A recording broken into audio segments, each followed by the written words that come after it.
Hey y'all, welcome back to Porch Cooking and Reminiscing. I'm Roger, and we're happy to have y'all here with us today. The recipe we're going to be doing today is a old school Southern recipe that a lot of people have probably forgotten about over the years. But I'm telling you folks, this recipe holds up. It's simple, it's easy, and it'll feed a whole family. It's nothing fancy. It's real ingredients. It's a food that a lot of you probably grew up eating. And honestly, sometimes those are the best ones. And today I'm going to show you exactly how to make it.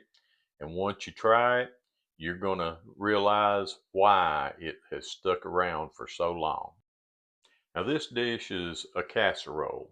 Y'all loved our 7-layer casserole so much, so I thought I'd do this one because this is actually a very, very old recipe.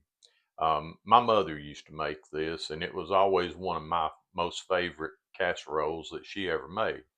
Um, it has got cream of mushroom soup, rice, hamburger, lots of seasonings, onions, cheese, and topped off with some crushed up Ritz crackers. Now, I found a recipe real similar to this in an old cookbook, and it was called a poor man's Southern Comfort Casserole. So we're going to get to making it and show you just how to do it, and I think y'all will enjoy it.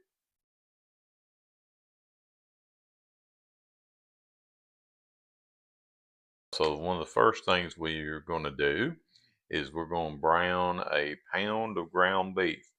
All right, with that we're going to mix in some white onions, and that was about a small white onion. It wasn't a big one. We'll get it in there,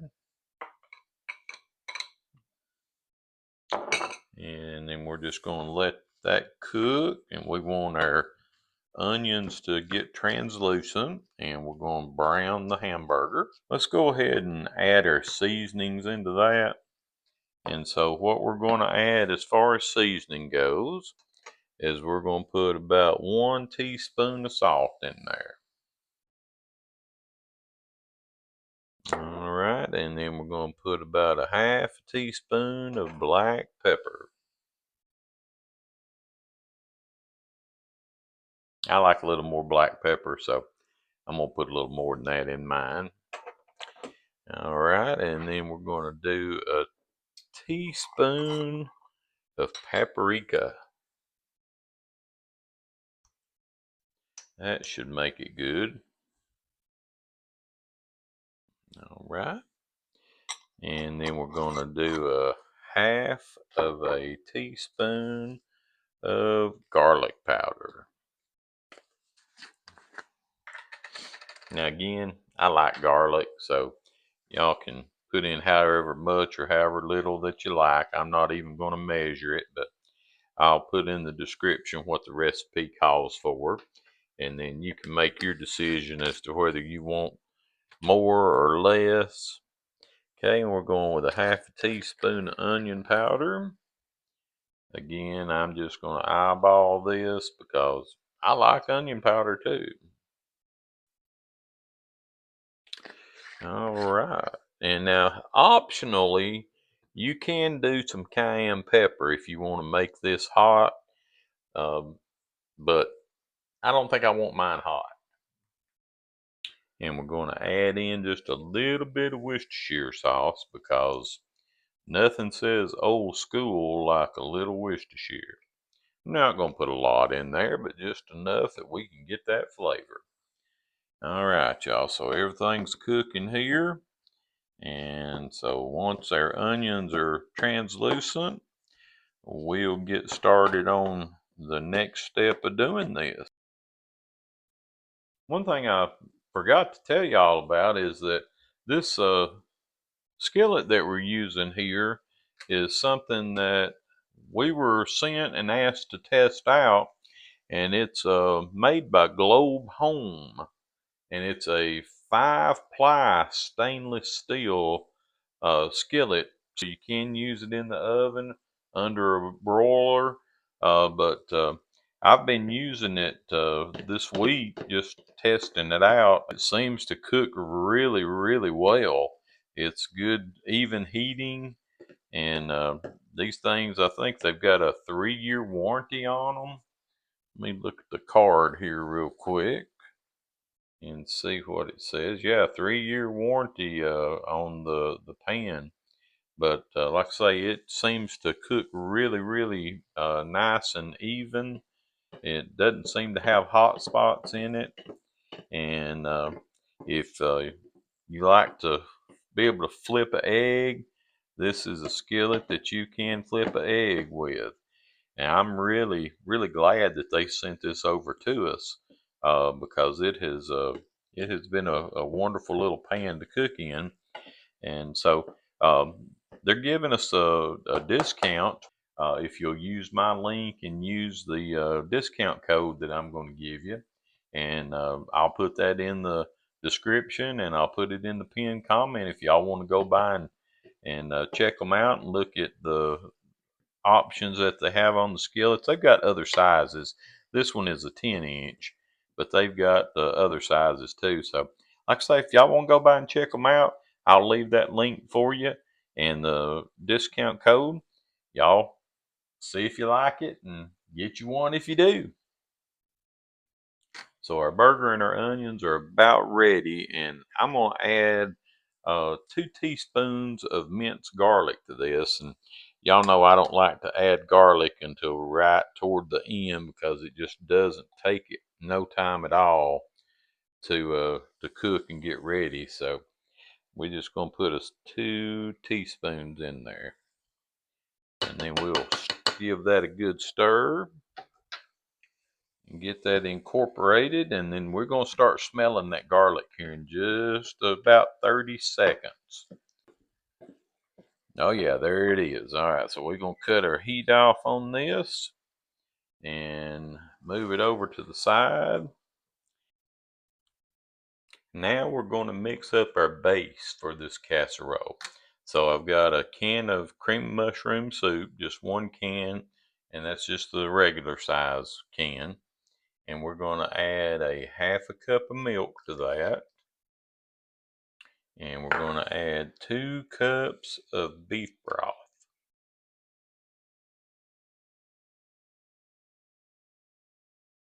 And then we're just going to mix that up until we've got it kind of smooth.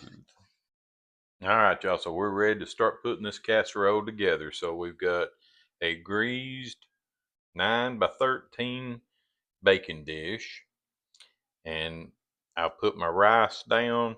This is 1 cup of rice, and I just took my hand and just kind of evenly tried to spread it out all over the place. So now we're going to put our ground beef in there. And I did drain this, and you just want to sprinkle it all over the place. Of course, if I had a bigger spoon, this would probably go quicker. But now on the seasonings, you do need to taste everything. All right, as I was saying, just be sure that you taste your hamburger mixture, taste your soup mixture. Make sure you've got enough salt and enough seasonings to your liking. And because I did have to add a little salt to this for our taste. So we got our hamburger spread out pretty evenly. And now we're going to pour our mixture over this. And just easily pour it over the top. Just because you're not going to stir this, you're just going to put it in there and let it go. So that's got that. So now we're going to go in the oven. I've got the oven preheating 350 degrees, and the recipe says for 45 minutes. But guys, I messed up. I totally forgot that we got to cover this with aluminum foil before we go in the oven with it. So took it back out, put our aluminum foil on it. Now we're going in that 350-degree oven. So y'all, while we're waiting on our casserole to cook, doing this video brought back a memory to me. Uh, I guess being called a poor man's comfort casserole and having the hamburger and everything in it. But anyway, I'm going to tell you a little story here. When I was a kid, we had a little grocery store in our town. It was called Parton Store. Just an old timey grocery store from back in the late 60s. Um, but you'd go in, the floors were those old wooden floors, just dark brown color from age. But what I remember the most is we would go back to the very back where the meat department was at. And there was a butcher there that actually, back then, they actually cut the meat and ground hamburger from cutting pieces of beef and fat and running it through a grinder and making it that way, unlike how they do things today. But anyway, Mr. Shrum, he was the butcher. And when my mom would go shopping and we would go around by the meat department, he would always give me one of the big, I just called it a hot weenie, but it was a big hot sausage. Um, and as mom pushed me around the store getting groceries, I'd just be sitting there in the buggy chowing away on that hot weenie. And but that brought back that memory to me. And I guess the reason why it brought the memory back is another thing I remember is that my mom would get fresh hamburger meat that, like I say, they ground right there on premises, and we'd take it home. And a lot of times, and this is going to sound probably gross to a lot of you, but a lot of times me and my dad would get us a piece of that hamburger meat, put some salt and pepper on it, and eat that hamburger meat raw. Now, that's not something I would do with today's hamburger, but back in those days, like I say, late 60s, meat was good and fresh, and nobody ever got sick from it. So, just a little story thought I'd pass along to you while we were waiting. All right, y'all. So it's been 45 minutes, and right now, this ain't the prettiest thing that I've ever seen, but it sure does smell good. So now we're going to just take our cheddar cheese and we're going to sprinkle that cheddar cheese all over the top. Normally, I would have put a ton of cheese on this, but I just realized when I got to looking for it that I didn't have that much cheese. So we're going to go light on the cheese tonight. I've been out gardening all day today and planted potatoes and tomatoes and squash and everything. So I'm a little on the tired side. So I was pretty happy to get something like this going tonight rather than having to have a sandwich or something like that. All right, so we put our cheese on there. Like I say, normally I would have a whole lot more cheese than that, but now we're going to come in with a coating of Ritz crackers. And that's going to give us a little crunch on the top. All right, so we got all of our crackers on there. And now we're going to go back in the oven for about 10 minutes probably. And let that cheese melt and let our crackers do their thing. And then after that, we'll be ready to get us some out and try it and see how it is. Y'all, it's been about 15 minutes that we've let this cook uncovered. And so now we've taken it out of the oven. We're going to let it sit for about 10 minutes.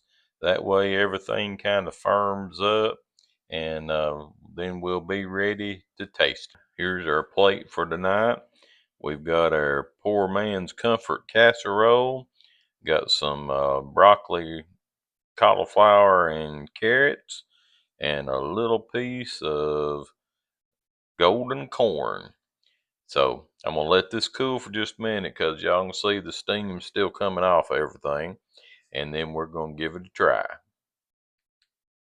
So, y'all, I got me a good piece of our poor man's comfort casserole on a fork here. Here goes.